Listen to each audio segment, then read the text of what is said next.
Amen. Sa mga kapatiran, kamag-anakan, kabarangay na tumutunghay, sa lahat ng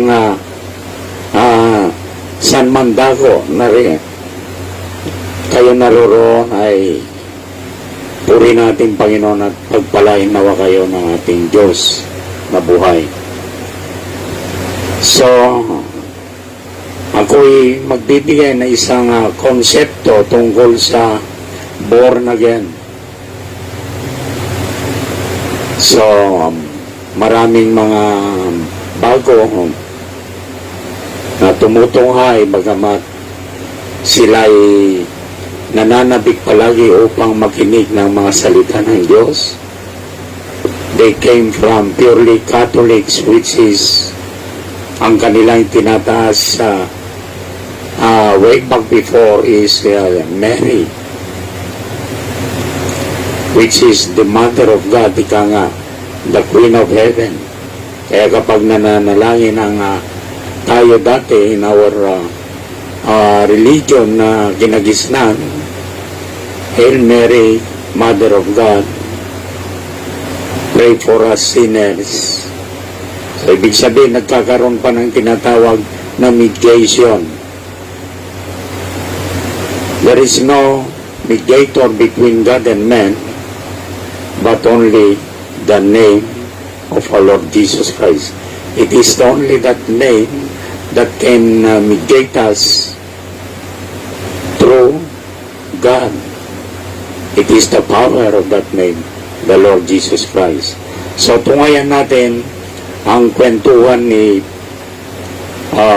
isang great teacher sa John chapter 3 verse 1.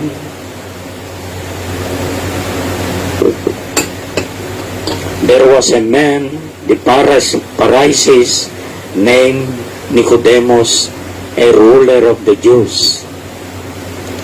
The same came to Jesus by night and said unto him, Rabbi, we know that thou art the teacher come from God, for no man can do these miracles except thou doest, except God be with him.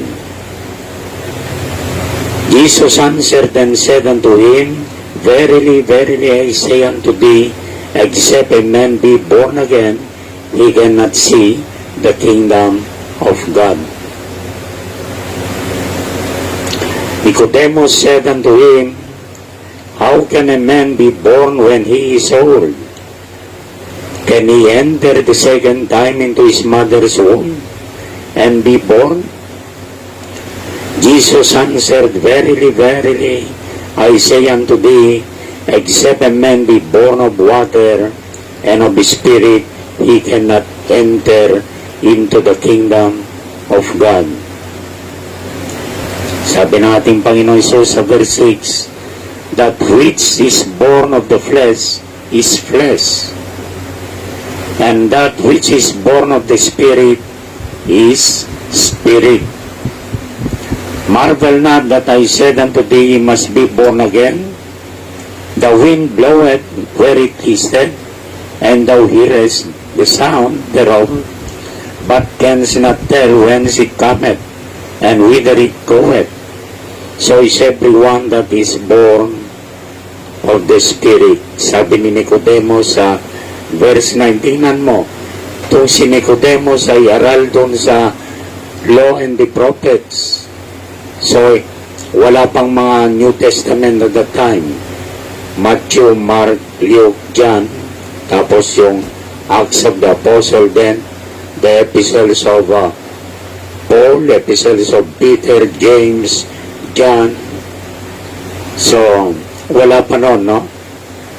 This was only at the fullness of time of the law and the prophets when the Lord Jesus Christ was born to fulfill the law and the prophets that have not been fulfilled by the greatest religion in their times.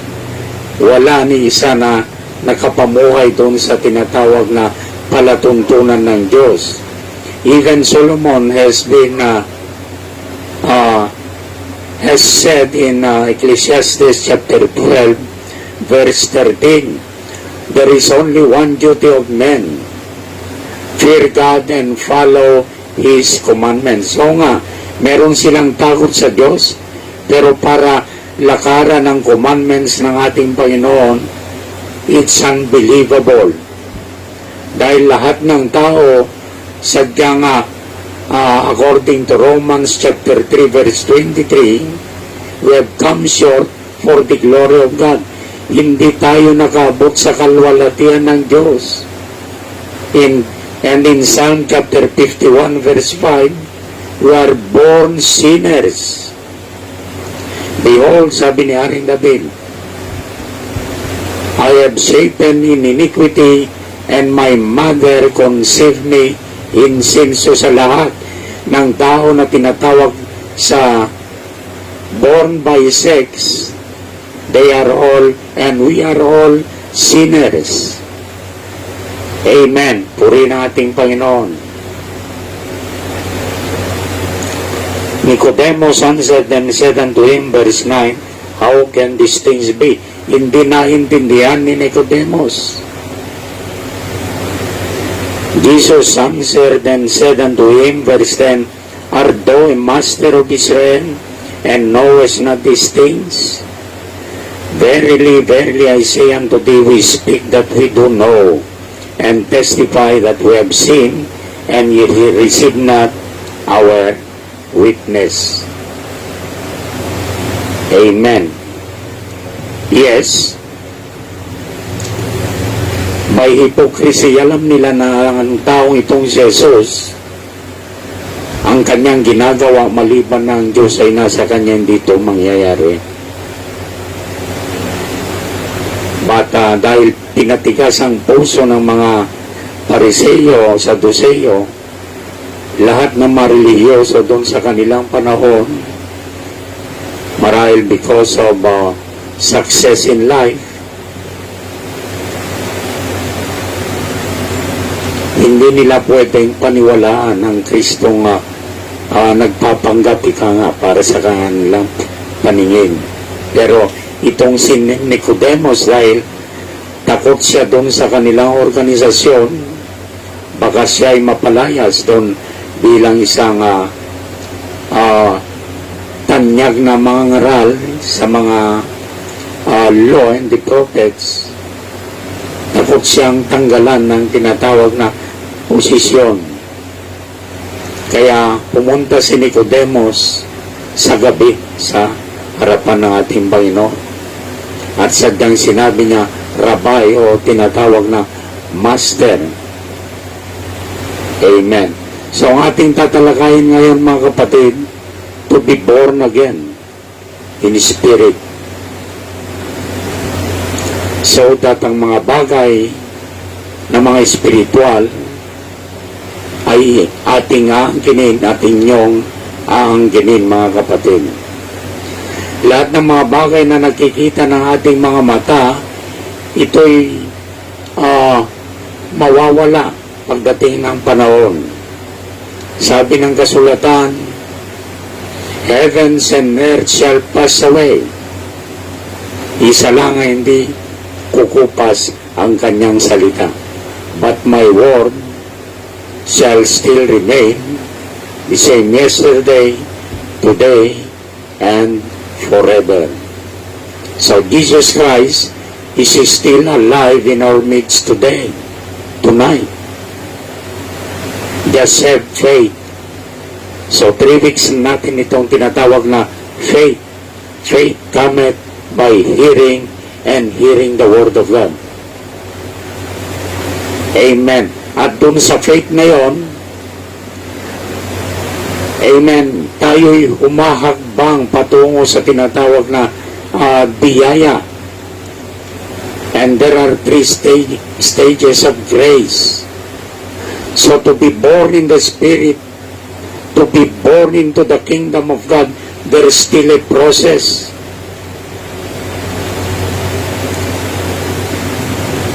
Hallelujah.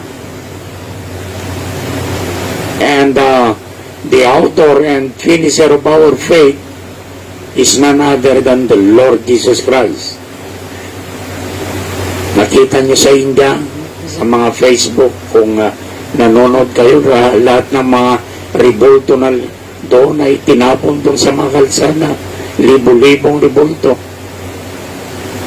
Walang nagawa sa mga nangyayari sa ating paligid ngayon. Yung mga rebulto ay talagang, oh, hallelujah. But the Lord Jesus Christ ay merong ginagawa sa ating kalagitnaan. Amen.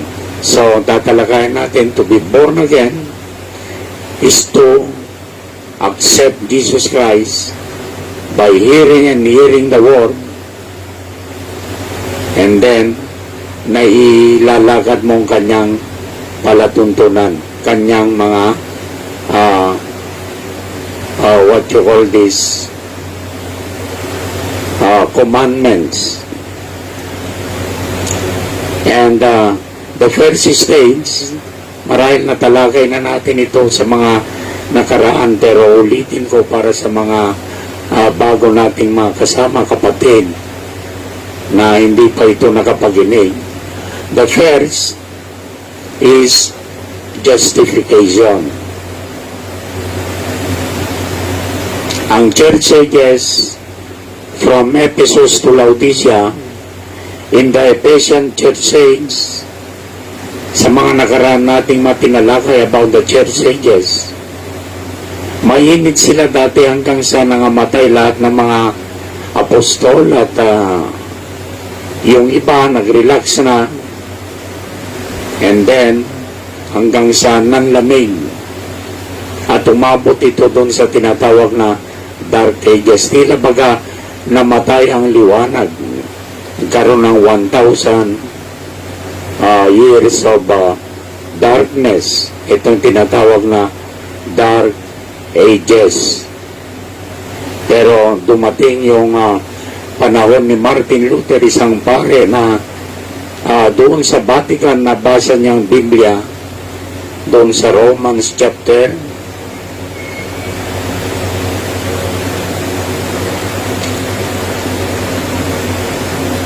1 verse 17. At nung nakita niya ito, for therein is the righteousness of God revealed from faith to faith.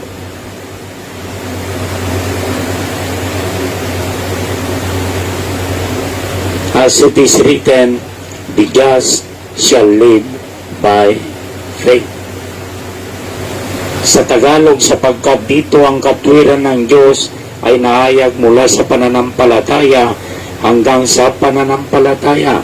And we know that faith cometh by hearing, and hearing the Word of God. Ang ating panahon ay sugdulan ng kasamaan, at merong mensahe ang Diyos.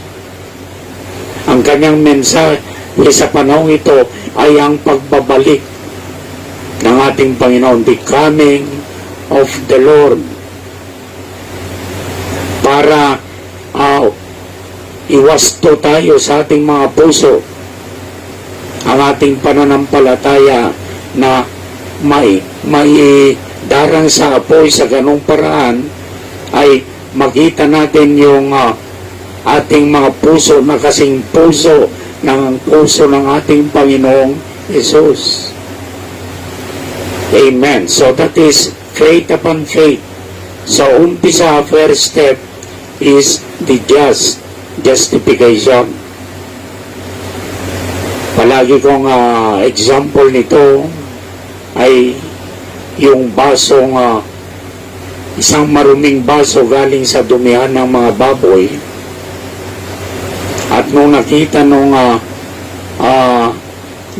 mo ito at kinuha, bagamat ito'y marumi at nasa kamay mo na,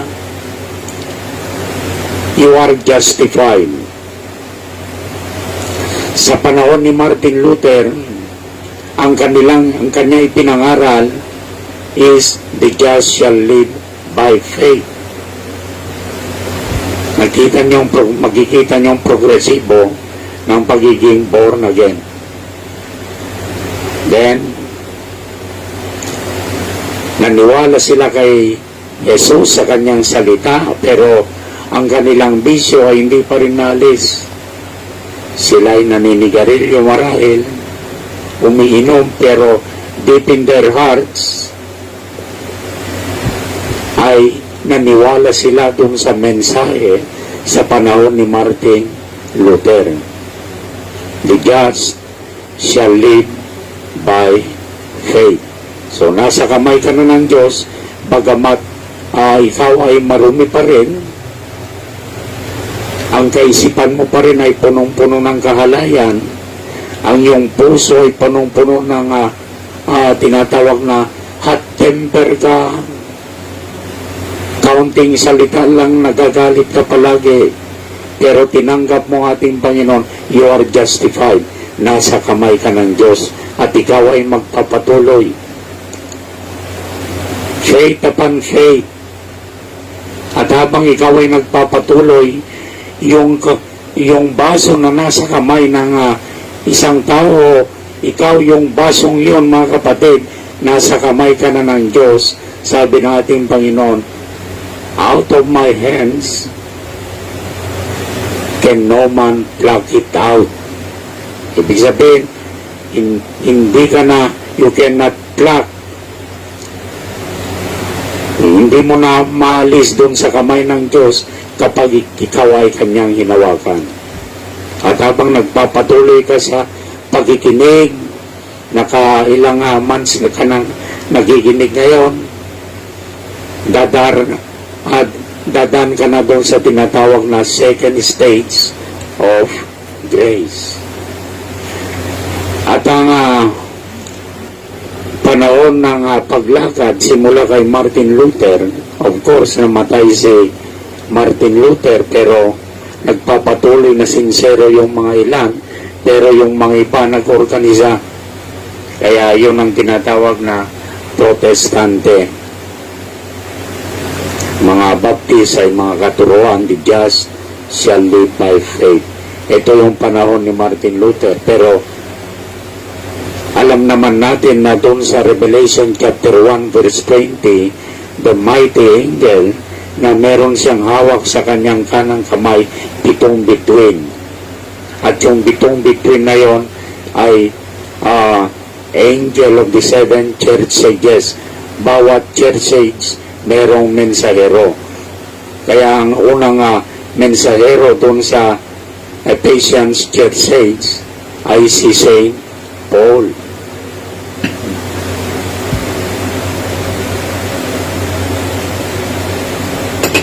So after Luther, dumating si John Wesley.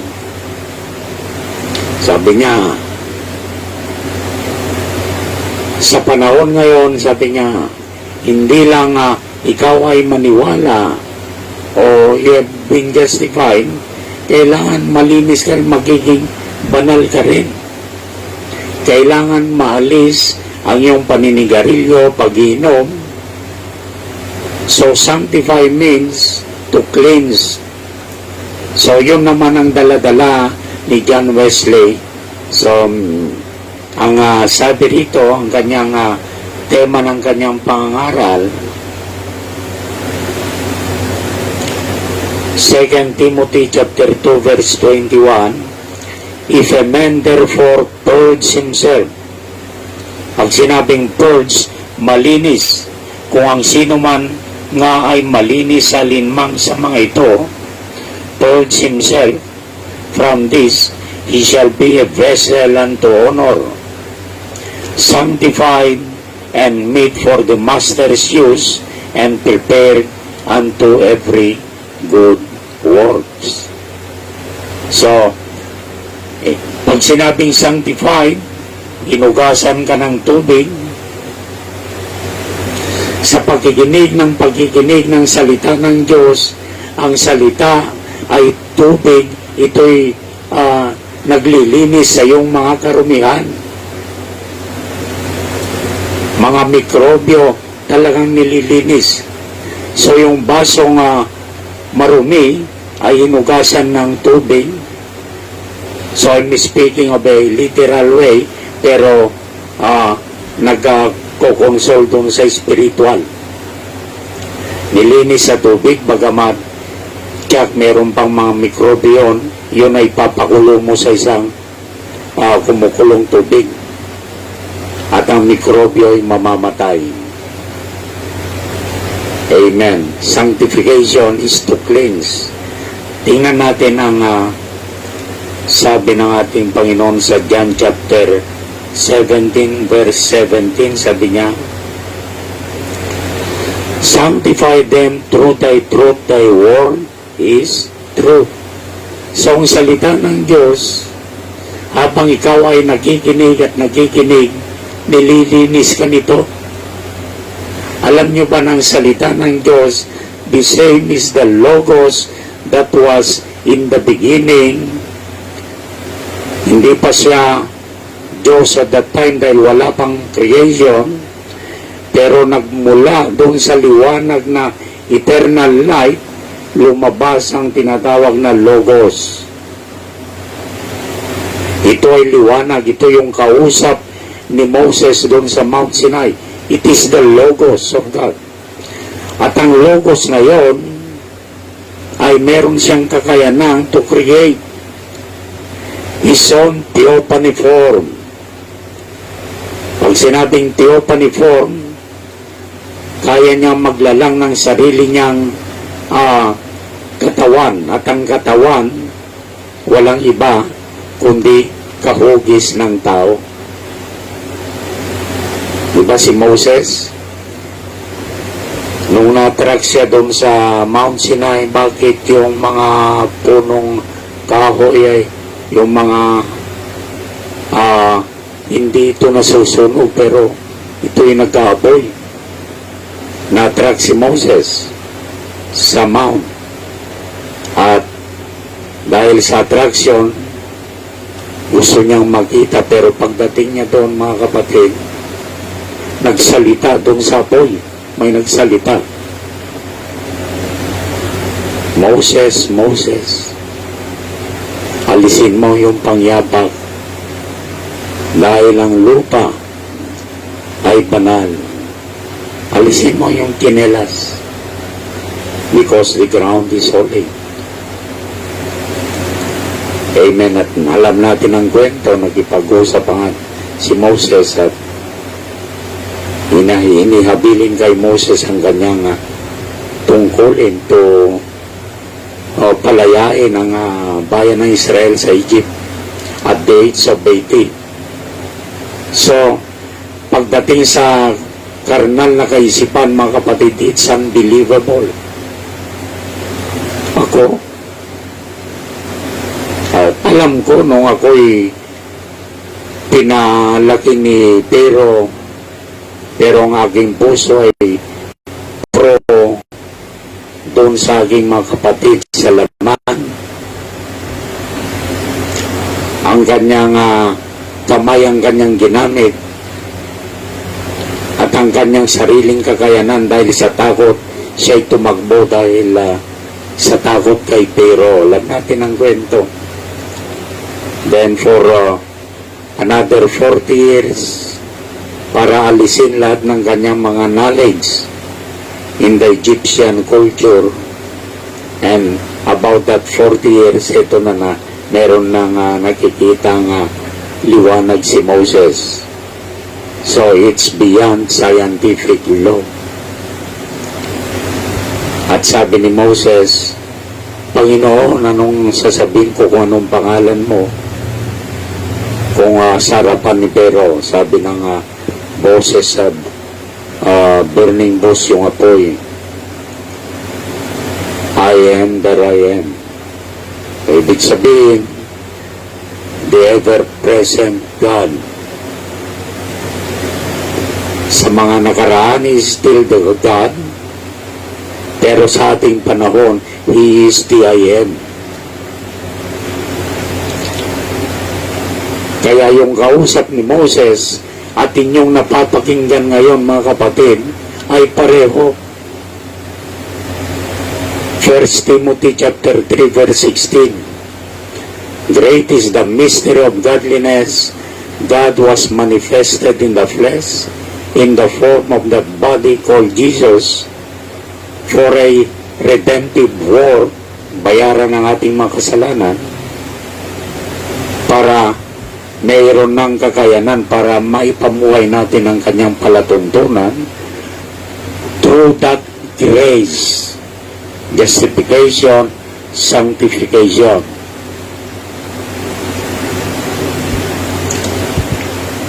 Amen. At hindi pa kontento si Moses, right? Panginoon, gusto kitang makita anong itsura mo kasi nagsasalita, dapat mayroong forma, hindi yung apoy ang nagsasalita para sa kanya. Pinagbigyan si Moses, stand along the rock, kumbaga sa along the yung pinakabangin or matarik na bangin. Hintayin mo ko ron, I will pass there, but you cannot see my face. Nung dumaan ang ating Panginoon, nakita ang likod. Nakita ni Moses yung likod ng Panginoon. It is a form of a man. Oh, hallelujah. Pero sa ating panahon, God is preached unto you. Diba? Sabi, God is preached unto the Gentiles. Basahin niyo, 1 Timothy chapter 3, verse 16. Yung kausap ni Moses doon sa Mount Sinai ay siya rin ang inyong napapakinggan ngayon. Puri ng Diyos. Kung yung apoy na yon ay instrumento, sa panahon ngayon in Ephesians chapter 4, verse 11 ay gumagamit siya ng 5 ministeryo. I will give you prophets. Ang propeta ang siyang dinadatnan ng Panginoon to reveal His mystery according to Amos chapter 3 verse 7. Surely the Lord God shall do nothing except He revealeth and His secrets unto His servants, the prophets. Only a prophet of God shall He use to reveal His secrets. Kaya nga, in Malachi chapter 4, verse 5 and 6, sabi niya, before that great and terrible day, pag sinabing terrible day, it is the judgment day of the Lord. Ang pag-uukom ng Panginoon ay sadyang napakalapit. After itong mga pangangaral na ito, mga kapatid, at hanggang sa sarhan ng biyaya ng Diyos katulad ng ginawa niya doon sa Ark of Noah. Hindi si Noah ang siyang nagsara ng pintuan ng arka, kundi ang ating Panginoon. Even Noah has no power para i-open para sa kanyang mga kamag-anakan. The same is in our day. Grace shall close one of these days. At ang pangangaral ng kanyang mga salita ay ibabaling doon sa Israel. Dadalhin sa Israel, mga kapatid, on the fullness of the Gentiles shall come in. Amen. So nakita nyo, ang inyong napapakinggan ngayon ay ang Diyos mismo. Pastor Mauro, ibig mong sabihin, ikaw ang Diyos? No. Ang panalangin ko kanina, Lord, gamitin mo ako bilang mikropono, bilang instrumento. Nakuha niyo ibig kong sabihin, mga kapatid, ay inyong napapakinggan ngayon ay ang Diyos, the Creator of heaven and earth. Ang mga salita nga inyong naririnig, in the beginning was the Word, the Logos, and the Word was with God, and the Word was God. So, ang salita is eternal. They are truth. Sabi, yun ang maglilinis sa inyong mga karumihan. If you accept Jesus Christ before, noon pa man, habang nagpapatuloy ka sa pakikinig ng salita ng Diyos, ito'y inaalis na inyong mga karumihan. Pati mga karamdaman, mga kapatid, hindi makapa-penetrate. If you believe the word of life, dahil ay inyong napapakinggan ay buhay.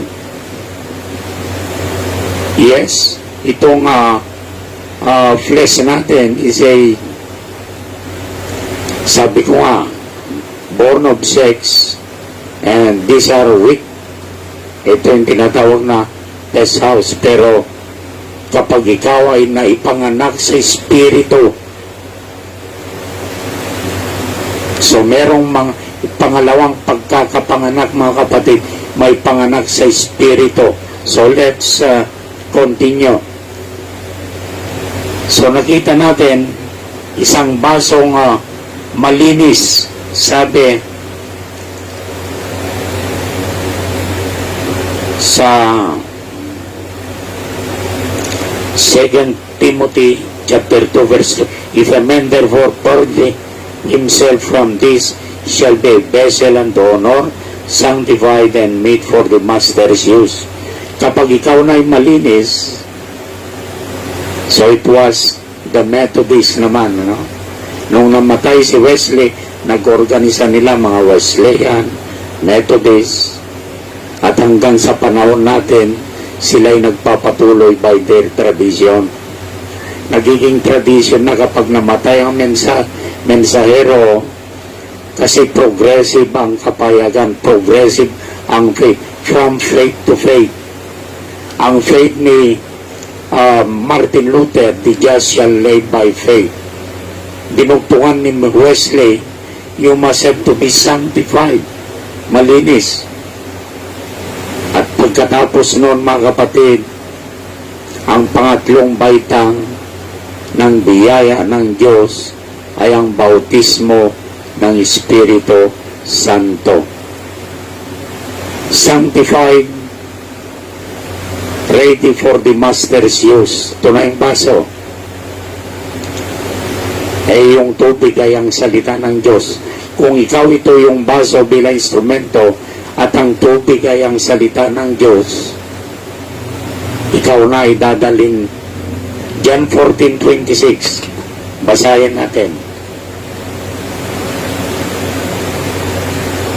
Sabi rito, but the Comforter, which is the Holy Ghost, whom the Father will send in my name, He shall teach you all things. So malinis ka na, ang unang gagawin natin, Panginoon, at tuturuan ka niya lahat ng bagay sa mga ginawa ng ating Panginoon way back before, in the beginning, hanggang ngayon. He shall teach you all things and bring all things to your remembrance. Amen. Pag sinaming all things to your remembrance, hindi lang sa panahon ng ating Panginoong Hesus, way back there in the beginning. In the beginning, God created the heaven and the earth. And kapag nawala yung amnesia mo, and you are a part when the Lord is creating the heaven and the earth, ikaw ay nandoon. Kaya sabi ng Diyos kay Job, where are you, Job, when these sons of God are shouting for joy in the creation? Nung nag-create ang Diyos, ang mga anak ng Diyos, they are shouting for joy. Amen. So sabi, the Comforter, pag sinabing Comforter, of course, merong process yan in justification, sanctification, paglilinis, pag-aalis ng inyong mga maruruming bagay sa inyong mga katawan, panglupa. Di ba, ang mga gawa ng flesh, mababasa sa 1 John chapter 2 verse 16, the lust of the eyes, lust of the flesh, and the pride of life. Ito yung wawakasan ng ating Panginoon. Hanggat nakikinig at nakikinig ka, hallelujah, wawakasan. At kapag trinabaho ka ng Diyos, malalaman mo na the greatest enemy is your body. It's your body. Kailangan yung will ng iyong katauhan ay makupkup ng will ng ating Panginoon. So yun ang nangyari sa ating Panginoon Jesucristo. His will ay nagpasakop ng gusto sa kanyang Ama. Kaya meron siyang kapangyarihan to heal the sick, to raise up the dead, dahil sadyang siya ay nagpasakop. Kaya sabi niya one time, wala akong sasabihin o wala akong aksyon maliban na sabihin muna ng aking Ama. So pag sinabing sabihin, revealed. Pag sinabing revealed, faith is a revelation. Nahuhulog sa iyong puso at meron kang pananampalataya. Kaya ang ating Panginoon nung nandun na siya sa Garden of Gethsemane, halos kung maaari nga lang sana ay ayaw niyang inumin yung cup of his destiny. Kasi ipapako siya sa krus o sigahan siya ng tinatawag na kangaroo court, sa pinaka matinding kamatayan siya papatayin. Kaya nung siya nananalangin, Father, kung maaari lang, this cup shall pass from me. Ang kanyang katauhan, ayaw niya kung maaari.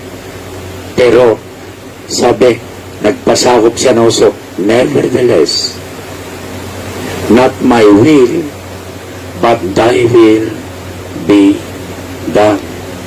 Amen. Tapos na. Kaya nung naipako siya sa krus, bago siya nalagutan ng hininga, nanalangin pa siya doon sa pumatay sa kanya, Lord, forgive them for they do not know what they are doing.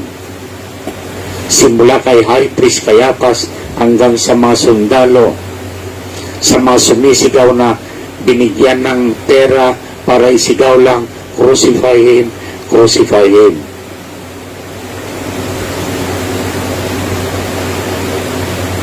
At dahil sa nangyaring yun, nagkaroon tayo ng puwang para magawa kung ano ang alituntunin natin Panginoon.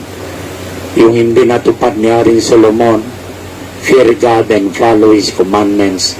This is the whole duty of men. Tinutupad natin ngayon by the grace that is in us. So, every time na nahirapan ang ating katawan, ang ating spirito naman, ang ating kaluluwa ay kino-comfort ng ating Panginoon. He's the great comforter. Amen. At kapag ito'y dumating sa ready for the master's use in that cleansing, then basahin natin,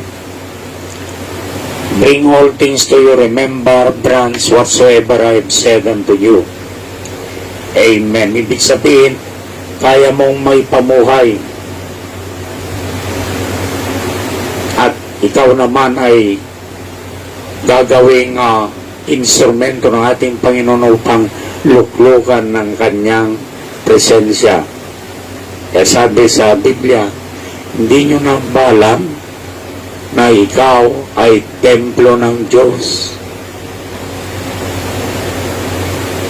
Dito sa Laodicean Church Age, merong mensahe ay inyong napapakinggan na yung mensahe na napapanahon.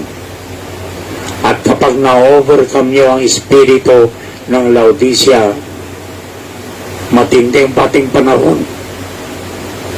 Pandemic na nga, meron pang Miss Universe na. Talagang halos subaran sila doon sa entablado at lahat ng mga nanonood tuwang-tuwa. At hindi ito kahaya-haya sa ating Panginoon.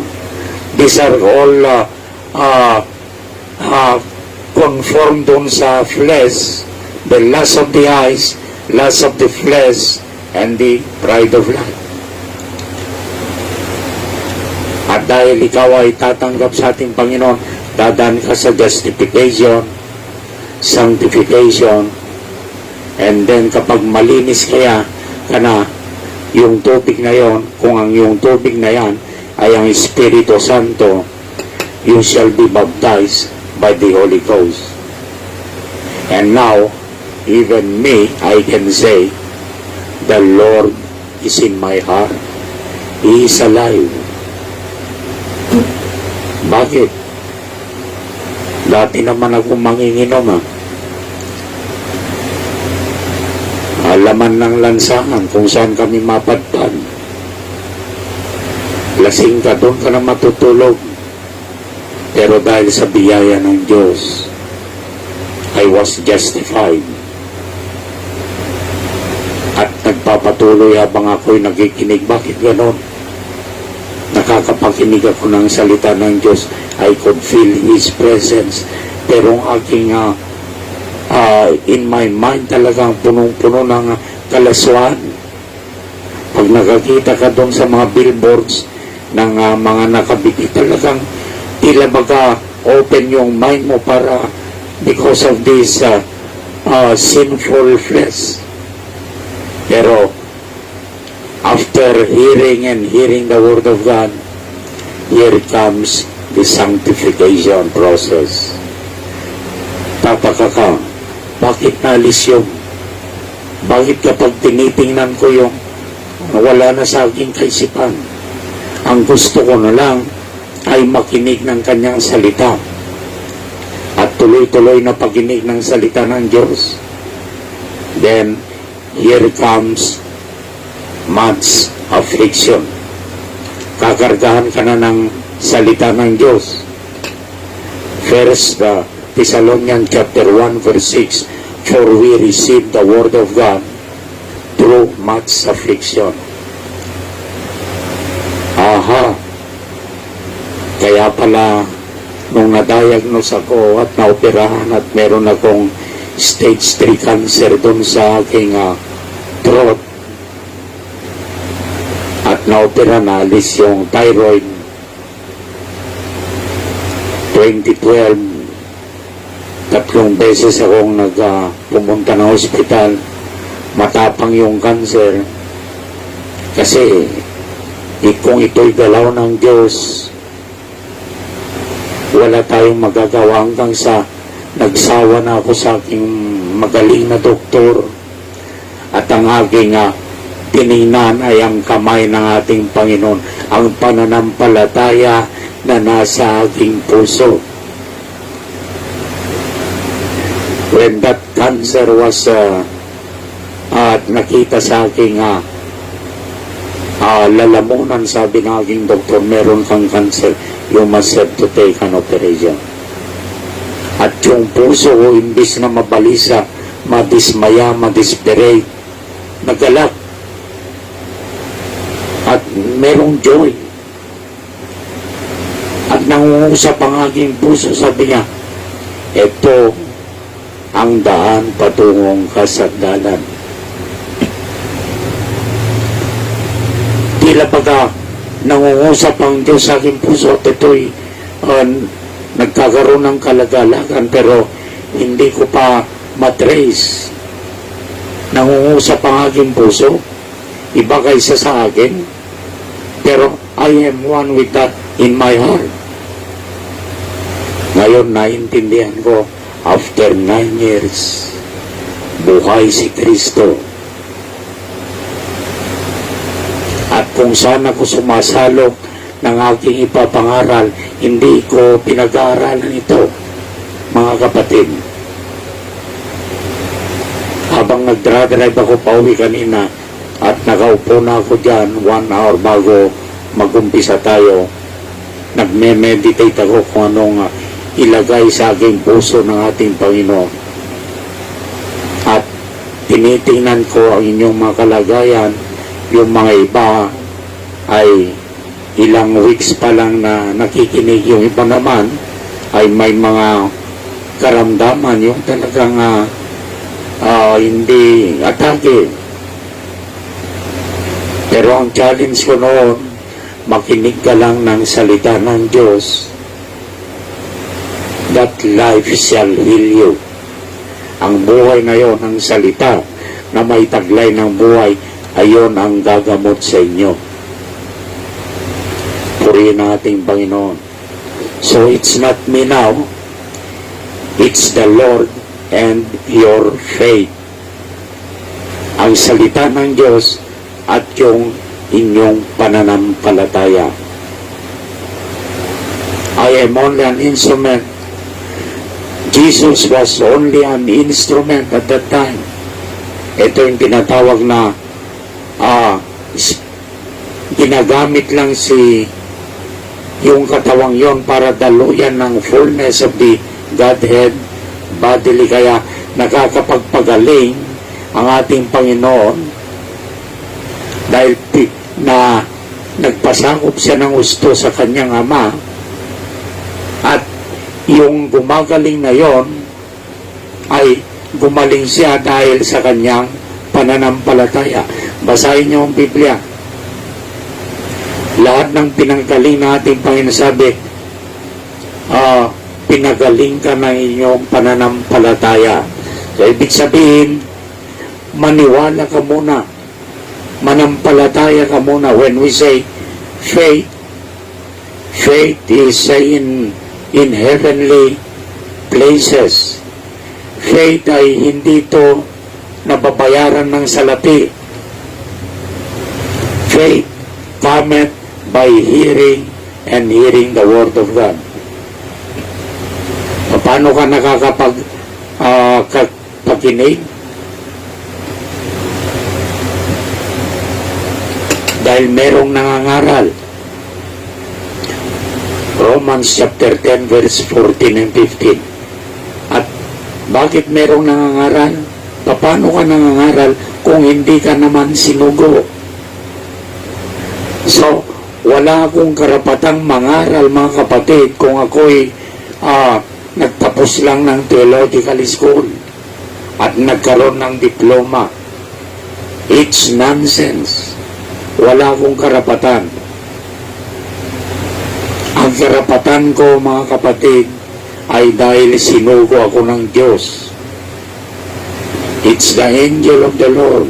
It's the Lord Jesus Christ that commissioned me to become one like this, having an understanding in all His words by His grace.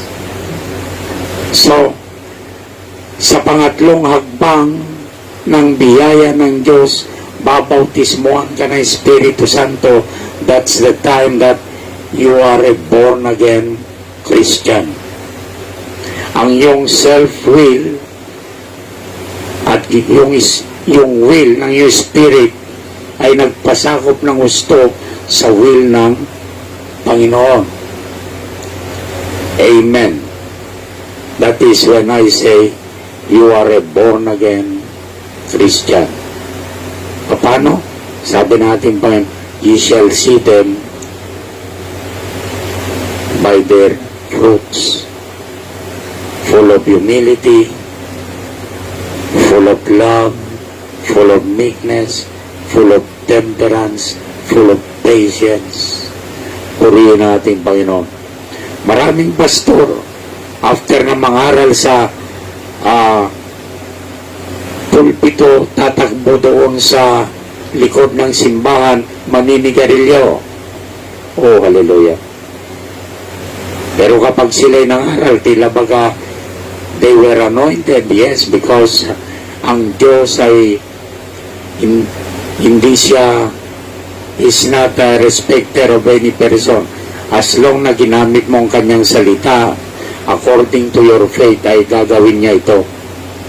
Pero sabihin ko sa inyo mga kapatid, ang kikilalanin ng Diyos pagdating ng araw ay ang kanyang buhay. Yung you will become a written epistles read by all men. Purihin ang ating Panginoon marahil that is how to be born again na hindi maintindihan ni Nicodemus, a great teacher in the Law and the Prophets or Old Testament. Pero sabi ng ating pinasa, we live by faith and not by sight. Kaya purihin ang ating Panginoon. Sa gabing ito, meron kayong ninanais sa ating Panginoon, and according to what you have heard and believe, through faith, ito'y mangyayari sa inyo mga kapatid. Sabi ko sa inyo, no string attached, ikaw at ang Panginoon ang nag-uusap ngayon. Oh, hallelujah. Ano ang inyong mga pangailangan ngayon? And if you can believe, ito'y mangyayari sa inyo. These are all little things. If you believe my word and my word abides in you, ask anything in my name, and it shall be done unto you. Tayo pong lahat ay yumuko at manalangin.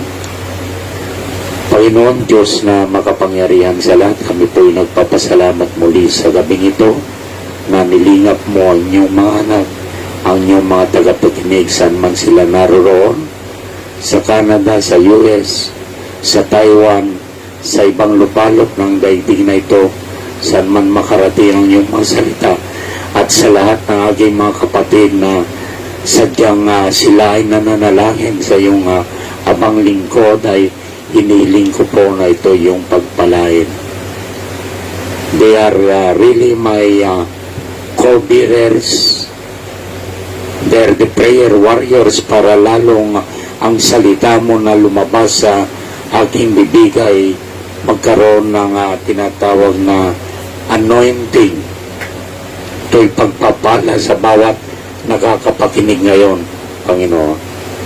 Marahil meron silang nararamdamang hindi maganda sa kanilang katawan.